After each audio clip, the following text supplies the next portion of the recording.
Okay, welcome to my general chemistry lecture series. This is chapter 1. So this lecture series is for any college level general chemistry 1 students. This series is going to be just chemistry 1. This is more of a study type lecture, and cats. So this is more of a study type lecture. I'm not going to be going over history or what is chemistry. Being a general chemistry 1, you should know that stuff already. So you can also use this series if you're a prospective chemistry major. You are not in any chemistry classes yet. You just kind of want to get the feel of the course and kind of what it entails. See if you want to pursue that career or not. And of course, just other people generally interested in chemistry. This can be someone way older or someone who's in high school thinking about pursuing chemistry. So really for anyone interested in chemistry, but mainly targeted towards college students who are studying, because this is going to be more of a what you need to know type lecture. So this specific lecture series is going to follow this book, Chemistry, the Central Science, 14th edition.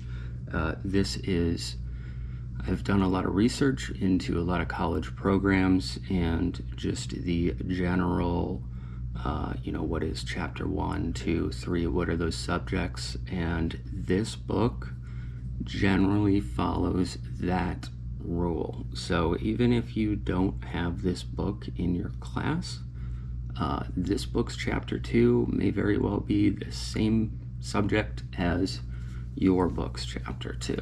They're quite a lot alike, and that happens for a lot of classes actually. So our chapter 1 goals are to define the basic terms related to matter and measurement. We'll talk a good bit about that. We're going to talk a lot about mixtures, pure substances, compounds, and elements. We're going to know how to classify those and identify those. One of the more important things for a good base structure is to be able to convert between various temperatures like Celsius, Kelvin, and Fahrenheit. This being chemistry course, in the science world we would generally use Celsius and Kelvin, but of course in school some professors may want to throw you off and give you a question that's in Fahrenheit, and you're going to have to convert. So getting to our next point is basic conversion between units. So that'll be temperature, moles, millimeters, milliliters, all of that good stuff. And we're going to gain general knowledge surrounding SI units and significant figures and go over the rules of those. So this is just the periodic table. This chapter does not go in depth here. Should be pretty well known that you should have a good table that you can very quickly refer to. I like to have mine printed out, and I have notes along here. This one does pretty well with the classifications and the different colors and things. Just have some additional notes on some more common elements and common ion charges and things like that, but we'll get to that in later chapters. Just of course, this being chemistry, you got to show the table. So we're going to start off with some definitions. So an element is defined as the basic unit of matter. An element is unable to be broken down further by any chemical means. So these are the simple units of matter that we're going to find anywhere in the universe. I'm going to try to mostly stick to here on Earth. Even though I do love talking about space, we'll try not to dive down a rabbit hole. So matter is anything that has mass and occupies space. So you are matter, I am matter. The moon, matter. See, I just said I wasn't going to talk about space. So an atom is an extremely small building block of all matter. We'll look at a diagram of those in a later chapter. We'll really dive into those. Molecule is a substance that's made of two or more joined atoms. We have water, H2O. We'll start talking about those in a later slide in this lecture. So it's important to note that homonuclear molecules are molecules made up of two or more of the same element. Just like this. This is O2, so oxygen, kind of important to us as humans. So compounds are made of two different elements. So this is H2O, H2, so there's two hydrogens here. O, one oxygen, water. Okay, so a pure substance is matter in which all molecules are the same throughout. These substances can be made of a single element or compound as long as they are the same throughout. So I have pictured down here gold, of course. This sample most likely isn't pure gold, so it does contain other compounds and stuff, but for the purpose of this lecture, let's pretend that this is 100% pure gold, which you'll never find anywhere. It's impossible to get 100%. So if we were just looking at pure gold or pure silver or platinum. So a mixture. Mixture is matter that is composed of two or more pure substances mixed together, and we'll talk about two different kinds. So the homogeneous mixture is a uniform mixture throughout. Homo would be the same. So I have up here a test tube.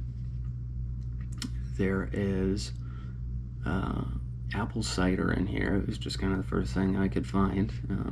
It's obviously made up of a bunch of different chemicals and compounds. However, it is mixed completely thoroughly. It's the same color throughout. And it tastes quite good, and it's that time of year. So a heterogeneous mixture is a non-uniform mixture. It's going to be made up of, different elements and compounds, just like the homogeneous mixture, but hetero are going to be different. So I have here what they call a silly cup. You can see that it's made up of it seems like a silicone type material and some other compounds, and you can see the different colors in here, which is the same material, but it's dyed differently. So this is going to be a heterogeneous mixture, just like a slice of pizza would be. You got your pepperoni, your cheese, your bread, heterogeneous, so it's different or non-uniform. So, just like we just talked about, you got a slice of pizza, chocolate chip cookies, sandwich, soda with ice, tossed salad. Those all have different components, and they're not mixed thoroughly. If these were mixed thoroughly like this salad, or the pizza, it would be basically just a flat brown color. So speaking of that color, we'll move to coffee. In the homogeneous mixture, it's mixed uniform throughout, so it's that brown color. And then we've got wine, air, brass, steel, natural gas, vinegar, and blood. So we'll talk about the three states of matter. There are more states, but we're just going to talk about the three basic states, just for the purpose of this level of chemistry. So we have a solid, a liquid, and a gas. So solids, like this pen,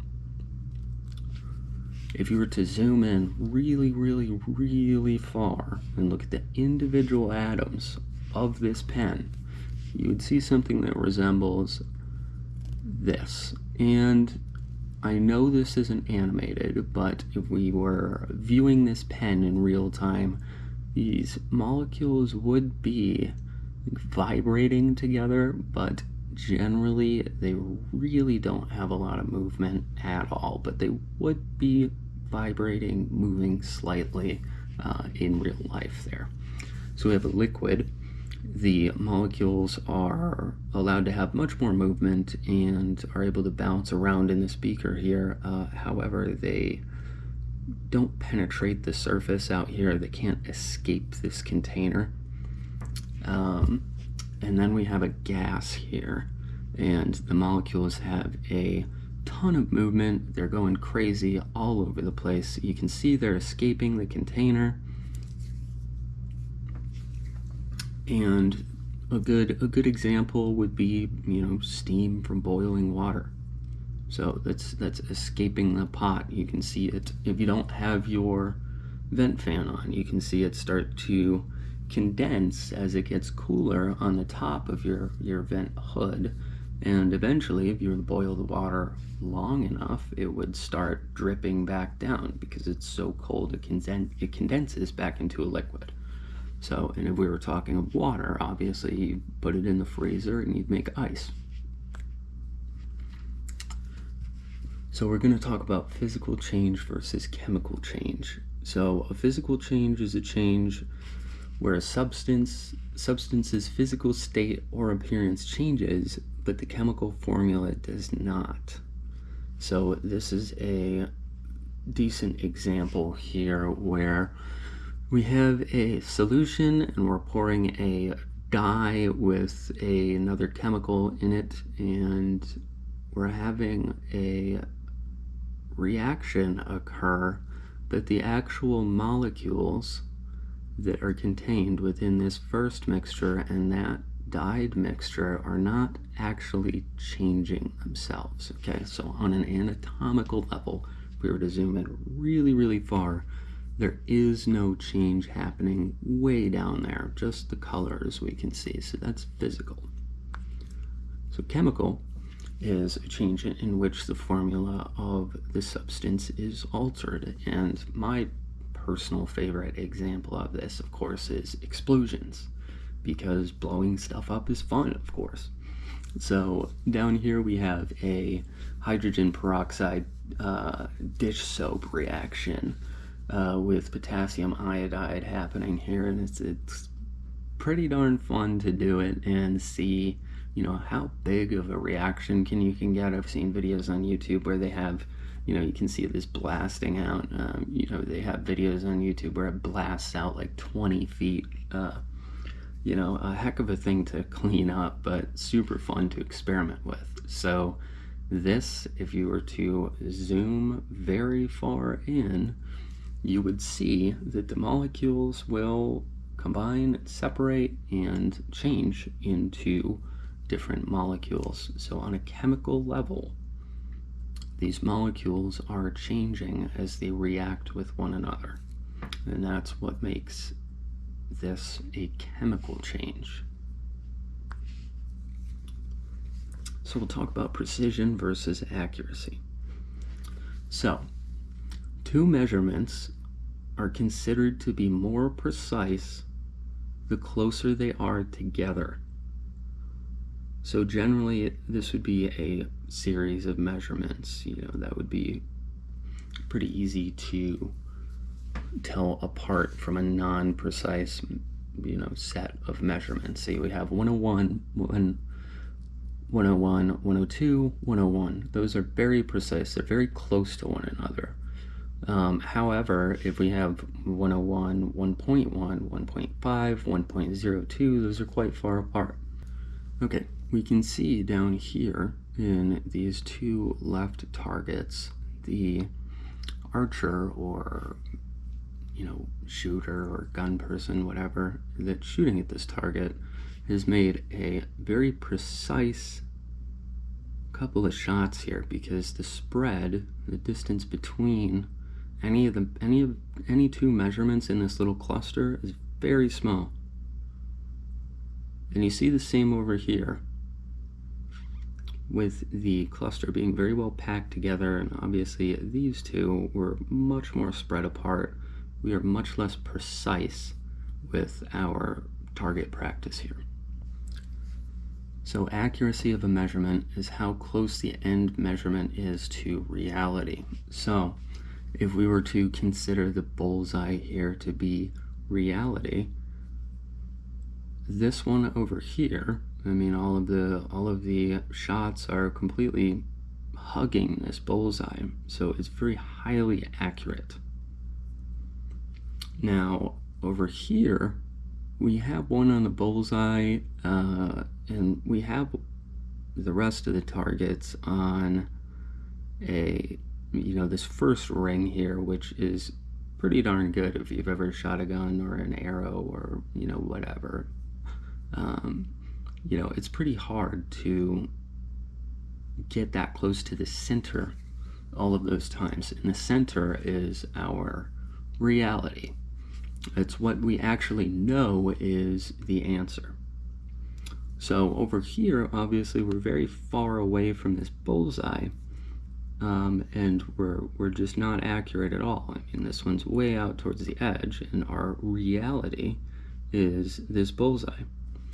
So if we were to look at this one, they are very close together. So of course they're precise, but we're quite far away from the bullseye, so we are not very accurate here. It's probably time to adjust the scope or the sights or whatever you're using there. So this one all the way on to the left, we're hugging the bullseye, and all the shots are hugging each other. So we're both accurate and precise with this. Okay, let's talk about SI units. So this is the International System of Units. SI technically is for Système International. So these are scientific findings published in an international unit of measurement. So you can see here we have a couple examples: Kelvin, meter, ampere, second, mole, kilogram, candela. Of course, we have other units that exist, like for light. You may have heard of the lumen when you're shopping for a flashlight or new car headlamps. However, those do not exist as an SI unit. So in a scientific journal that measures light, you're more likely to find candela used as a unit than the lumen.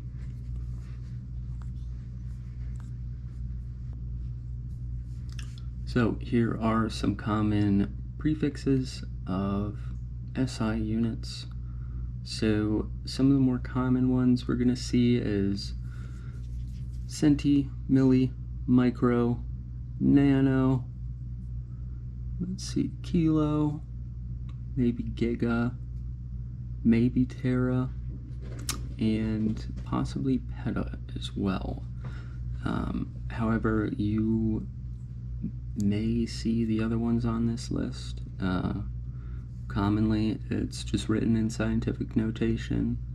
We'll see here, it's not going to be written as, 1 septillion. You're going to see it as 1 times 10 to the 24th more commonly. At least I haven't seen a question yet that, has septillion in it. But of course, this is a good reference tool. Know the more common ones of centi, milli, micro, nano, and so on, and being able to convert between these two is very important. At the end of this and the next subject we're going to talk about, I will go over some practice questions just so you have a good idea of what's going on, and then of course in the comment section I'll try to be as receptive as possible and respond to any questions if anybody has any. So temperatures, of course in the US we all know of Fahrenheit because that's just what we use to tell what's going on, what's the weather, what are you going to bake your cake at, etc. Celsius, of course, we see that much more in science class, biology, chemistry, even anatomy. Sometimes with anatomy they do Fahrenheit here in America. And then Kelvin, you may have heard of Kelvin with 0 degrees Kelvin, because that is absolute zero. It's important to note that 0 degrees Kelvin is negative 273 degrees Celsius. So all Kelvin is for the conversion from Kelvin to Celsius is Kelvin minus 273. So we have 273 is when water freezes at 0 degrees Celsius, and we know that's 32 degrees Fahrenheit. The conversion from Fahrenheit to Celsius or Celsius to Fahrenheit is a bit more complicated, but it's a simple equation. We'll do one practice question with that really quick at the end here. So significant figures. This can be a confusing subject, so we're going to go over the base rules, and I would recommend that you memorize the base rules for sure, and definitely do a couple of practice questions. This can definitely throw you off on quizzes and things like that. Like I've had online classes where there's only one answer, and if you put too many significant figures, even one, you can get the same numerical answer as the real answer, but get the question wrong, and it's very frustrating. So you definitely need to have all of these rules memorized. So in all measurements, there's at least a small amount of uncertainty in the last integer. Nothing is exact in measurements. Significant figure rules exist to decrease the uncertainty of the measurements. So to convey a little bit better what I'm talking about with a finding, I'm going to round to a certain number of significant figures just to make it a little bit more simple. Because if I say it is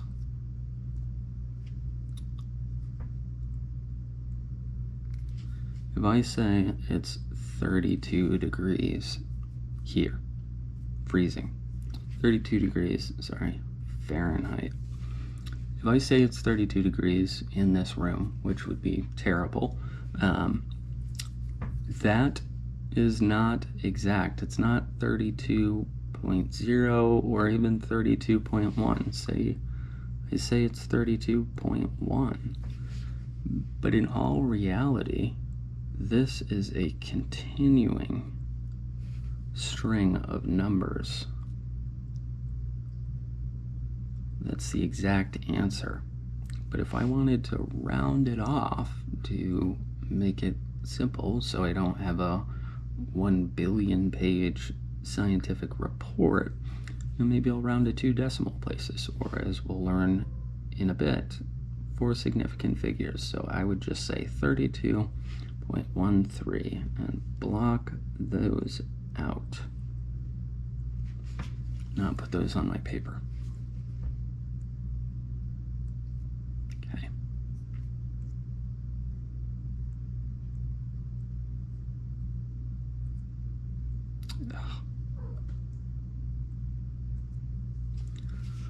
Okay, so determine the number of significant figures by starting with the leftmost digit that is not 0.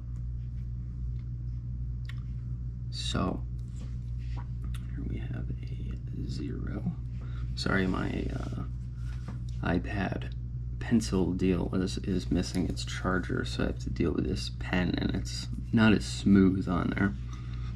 So say we have a 0.01. So leftmost digit that is not 0, we're going to be starting with that 1. So zeros between non-zero digits are always significant. So if we have a 0.010, 0, 1. These two zeros are significant. They count towards the number of significant figures. So for example, we have 4 significant figures here. So zeros at the beginning of a number are never significant. So these zeros here at the beginning of this number are not significant. So we're not going to say we have 6 significant figures here because we have 2 zeros out front. We're going to say we have 4 because we've started with 1. We have our zeros in between non-zero numbers. So of course those are significant too. So we have 1, 2, 3, 4 significant figures.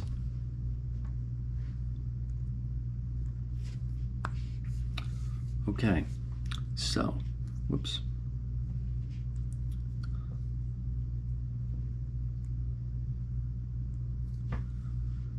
Zeros at the end of a number are significant if the number has a decimal point. So, 12.010. This last zero here on the trailing edge on the right is significant. Exact numeric relationships have an infinite number of significant figures. Okay, so this, even though I've rounded off to, we'll just say 3 decimal places, so 1, 2, 3, 4, 5 significant figures, I still have an infinite number of significant figures after here, just like I was explaining with the 32 degrees Celsius earlier. Sorry, Fahrenheit earlier. So let's see. Okay, exact numbers. An exact number has 0 uncertainty in it, and it has an infinite number of significant figures.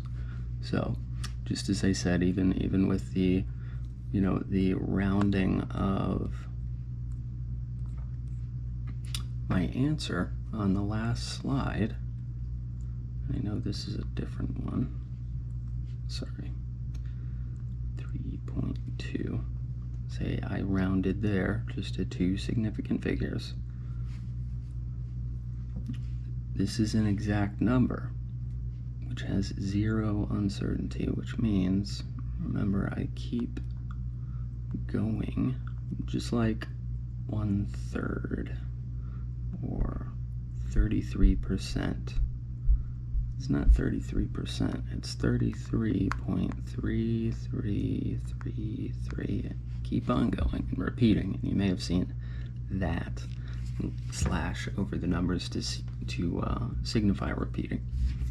So that has an infinite number of 3's in it. So examples of exact numbers are counted numbers and defined unit conversions.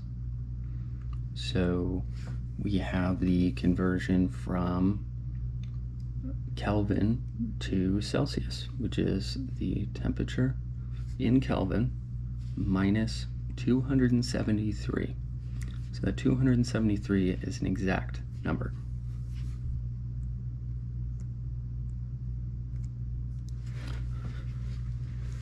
So when we're multiplying significant figures or dividing them, we're rounding the final answer to the same number of significant figures as the value with the fewest significant figures. So let's do an example of that here. So we're going to divide 3.1 by 2.12. And I am not a genius, so I'm going to go ahead and type this into my calculator. And I am showing 1.46226415. That's as many digits as my calculator goes to, and obviously this is going to be, this answer is going to have significant,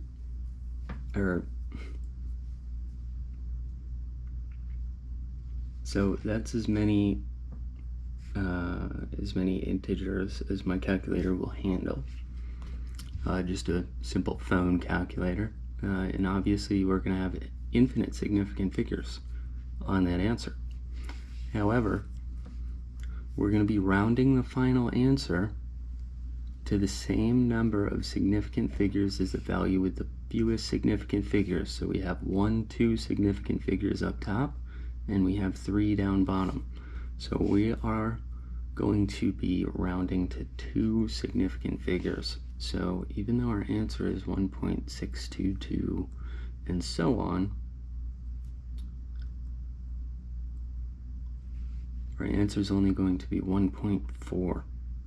So we're only rounding to 2 significant figures because that is the value with the fewest significant figures.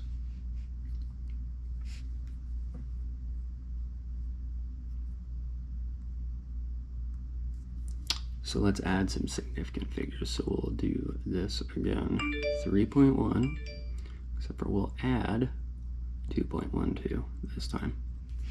So we are going to come up with 5.22.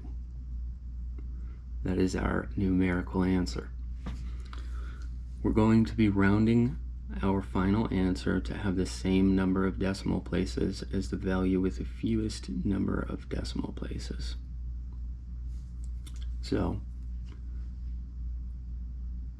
we only have 1 decimal place here, however we have 2 here. So once again, with this example, it works out to be the same way. We're only going to be rounding to 1 decimal place. So in significant figure rules, our answer is 5.2. 1 decimal place, 1 decimal place.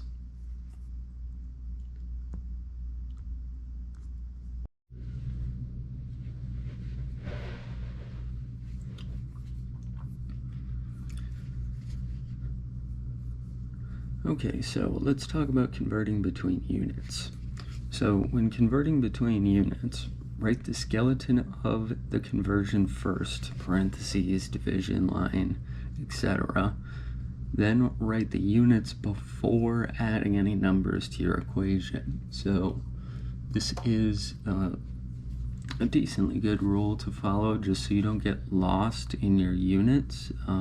The example questions we have here are relatively simple, but obviously you're gonna use this same concept to solve much more complicated questions that have a lot more steps.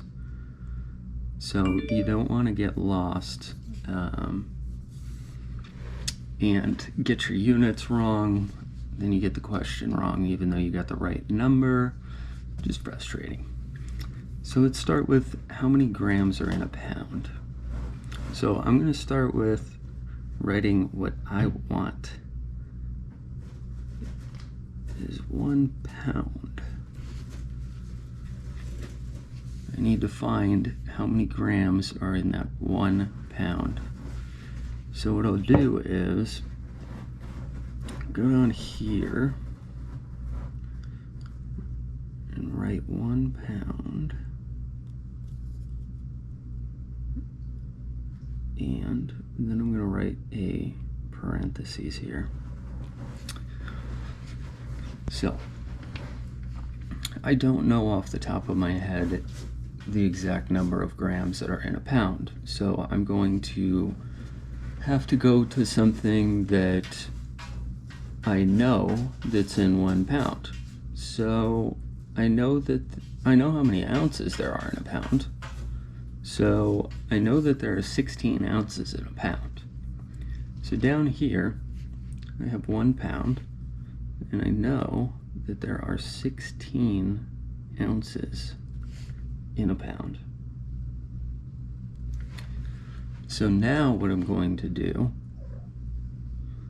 is I need to find how many grams are in an ounce. And I do know that's 28. So I'm actually going to write my 1 ounce down here.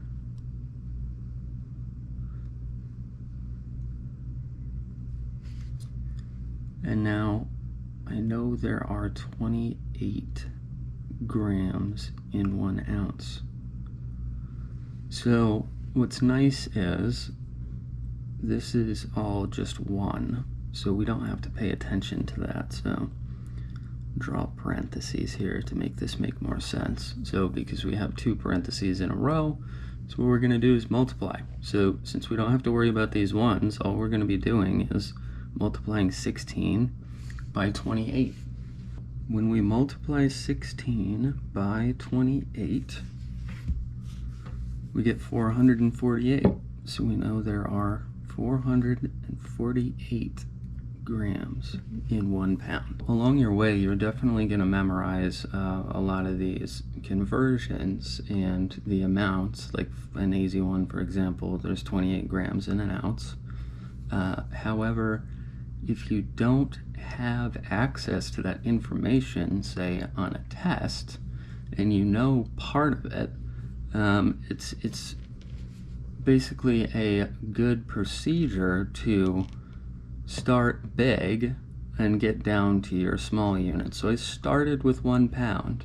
I knew that there were 16 ounces in 1 pound, and I also knew that there were 28 grams in 1 ounce. So I was able to simplify that a little bit and figure out how many grams were in that pound without necessarily knowing that first. So we can apply this to one other example question, another pretty simple one. So we're trying to find how many minutes are in 1 day. That is my water molecule. It's mine. So 1 day, we'll draw that. We know we're going to do the same method here, so let's just start off with 2 parentheses. We may end up with more. So I don't know how many minutes are in a day, but I think it's pretty common to know how many hours there are in a day. So pretty easily up here we can write 24 hours in 1 day. And then also what I know is, so I can go down here, remember, and find what's in 1 hour now. And I know that there are 60 minutes in 1 hour. So now I don't have to worry about the ones down here, and all I have to do is get out my calculator and multiply 60 by 24 and find that there are 1,440 minutes in 1 day.